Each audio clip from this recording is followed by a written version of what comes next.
आपल्यापैकी बहुतांश लोकांकडे आयुष्यातील वास्तविक गोष्टींना तोंड देण्याचं धैर्य नसतं. तुम्हाला जे माहीत करून घ्यायचं आहे ते माहीत करून घेण्यासाठी तुमची इच्छा का नसते? तुम्ही डोळे झाकून घेतले म्हणून जग आंधळ होत नसतं. केव्हा तरी ज्याला तोंड द्यायचं आहे त्याला तोंड द्यायचंच आहे. मग ते सरते शेवटी कशाला? त्याला लांबडोळ का टाकता? त्याला विलंब का करता?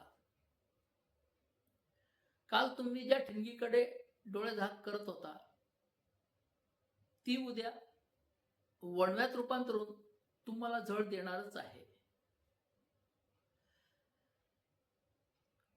तुम्ही वस्तुस्थितीला सामोरं गेलात तरच याबाबत काही करू शकाल. तुम्ही टाळत गेलात तर ती त्रासदायक बनून पुढे केव्हा तरी तुम्हाला गाठते. जे तुम्ही टाळता ते अधिक विद्रूप होऊन तुमची वाट अडवते. मग आपणच म्हणतो, हे तर मी करू शकलो असतो, मग मी का केले नाही?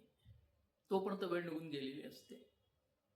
उदाहरणार्थ, वेळेवर पासपोर्ट काढला असता तर परदेशात जायला मिळालं असतं. कुटुंबासोबत सुसंवाद साधला असता तर नातेसंबंध बिघडले नसते. आर्थिक नियोजन नियमित केलं असतं तर उतारवयात आर्थिक कोंडी झाली नसती. आरोग्य टिकवलं असतं तर अकाली वृद्धत्व आलं नसतं. म्हणून जीवनातल्या कटू सत्याला सामोरं जा, कारण सगळ्यांची सुरुवात वस्तुस्थितीला सामोरं जाण्यापासूनच होते. व्हिडिओ आवडला तर निश्चितच मला एक आपलं मत द्या मित्रांनो. Thank you friends.